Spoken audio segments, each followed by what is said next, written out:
This is why Jake Paul is laughing his way to the bank.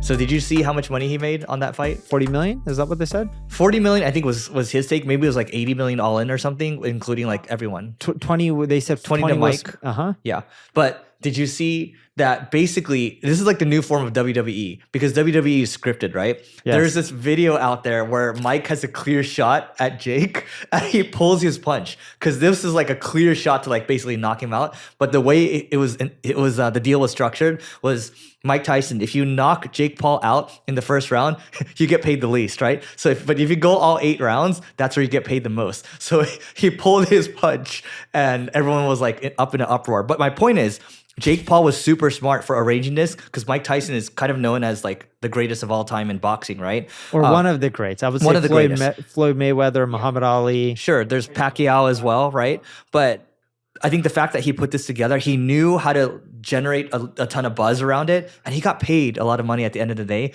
And at the end of the day, nobody cares because it's entertainment. So I watched the fight. Did you watch it live? I did.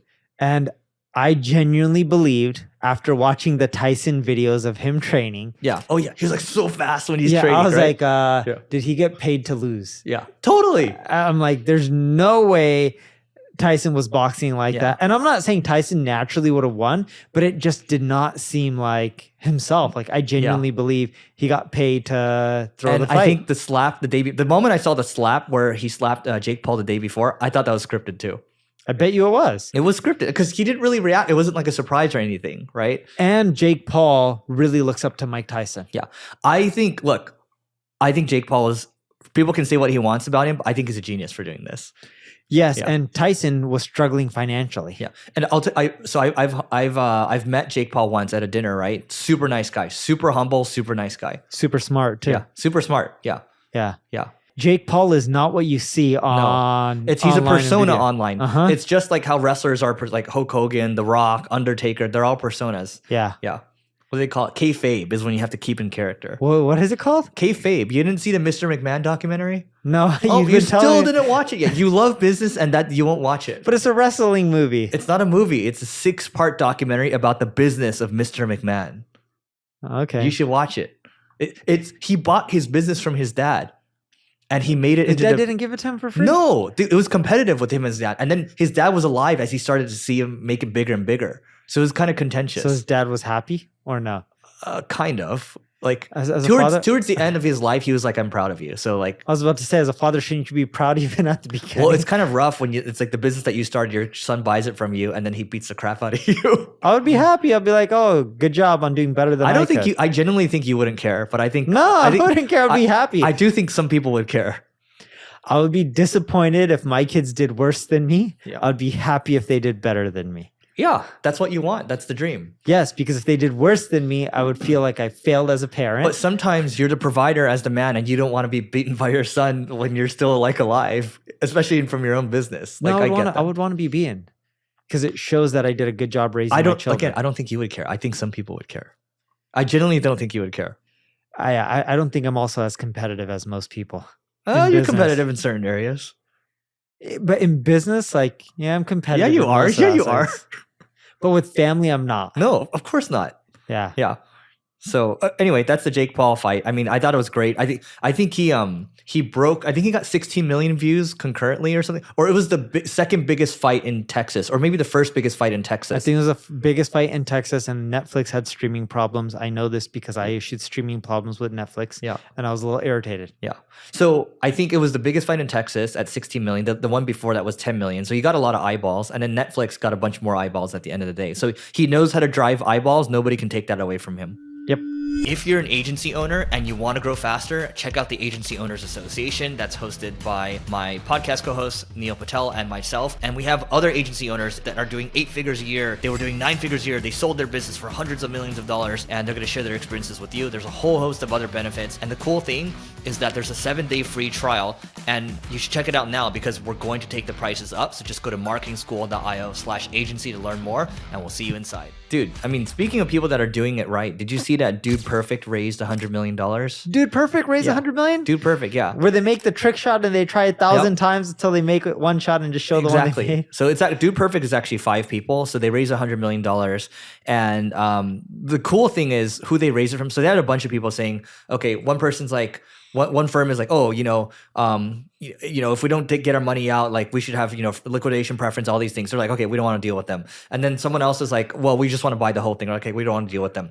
But the one investor that they wanted to deal with said, hey, you tell us how much you want to sell, we'll buy whatever. But the one thing we want to know, the only thing we want to know is that you guys are in this for the long haul. And they're like, that sounds good. Then they shook on the deal and they did it, right?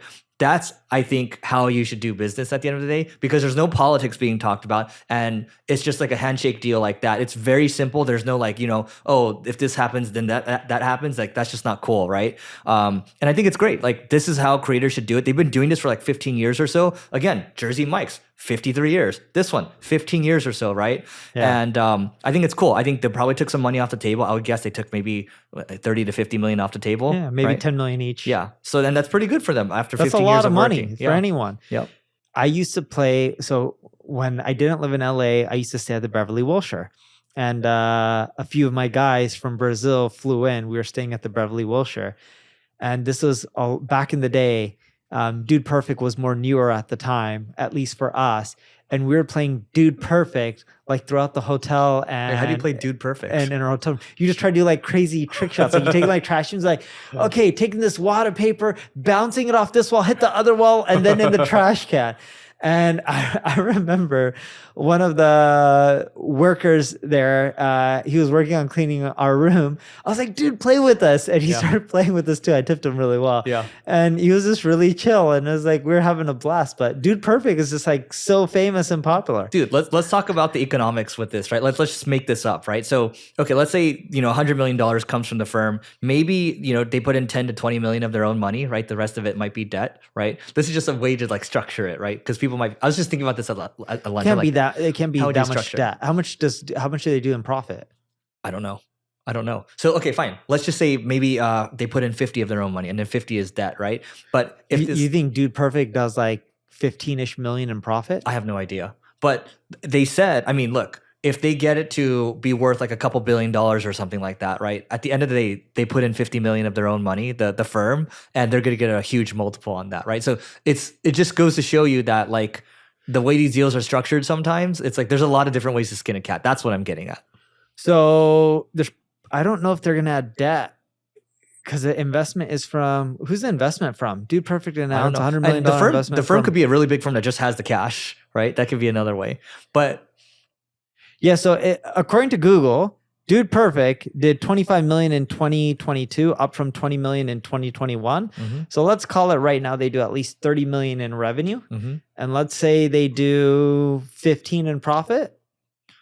Yeah, I don't know. Because I don't think their costs are that high. I don't know. I've been listening to podcasts. I'm only like 30 minutes into it right now, but I heard this $1 billion valuation being tossed around. I don't think 15 million I think that's a high valuation for 15 in profit. $100 million? No, I heard $1 billion valuation being tossed around. That's what I'm saying. $250 million valuation. Okay. 2024 revenue of $50 million. Okay, yeah. Highmount invested $100 million for 40% ownership. That implies 250 valuation, which means I bet you $100 million went off the table, and each of the 5 people, that's what it looks like. Yeah. If you're selling 40%, usually, and I believe Highmount is a private equity firm, not a venture capital firm. Yep. Highmount Capital. If it's a private equity, chances are they love that. Steward of companies we help flourish grow is a private investment focused on growth-oriented technology, blah, blah, blah. Invested over $1 billion. It looks like it's more like a private equity firm versus a venture capital firm. So my guess is the 100 million went off the table, split between 5 ways. The question is, how much debt do they use? Because PE typically is pretty smart. If they're doing debt. 50, you're probably zero debt. If the valuation is 250, 100, they use zero debt. It's interesting because when you look at like agency acquisitions, and this is not an agency acquisition, but debt is used quite a bit. It also depends on the firm as well. So let's just do basic math, okay? If they're doing 50 in revenue, and let's assume it's high margins because they have a warehouse in Texas or somewhere like that. I don't think the costs are high. Let's say they do 25 in profit. In this market, you're probably not going to add in more than 3 times that, so 75 million. If it was 250 valuation, they would have added 75 in debt and then 100 in what is it called? The check is what they put in. So you would have 100 out of 175. That means they would have owned 57% ownership. So they would have been the majority of the majority owner, and the Dude Perfect team would have got $175 million off the table. Yep. Just because they put 100 doesn't mean that they didn't get 175. Debt could have been added on as well. They're just saying Highland invested 100 million. But with the 250 valuation, it could be they also added debt as well. There you go, guys. These are the economics behind a deal. And this is, by the way, we're not saying we're correct, right? We're saying like, you know, there's a lot more stuff that we don't know, but that's probably how it's been structured. All right, guys. So that is it for today. Please don't forget to rate, review, subscribe. Go to marketingschool.io/agency.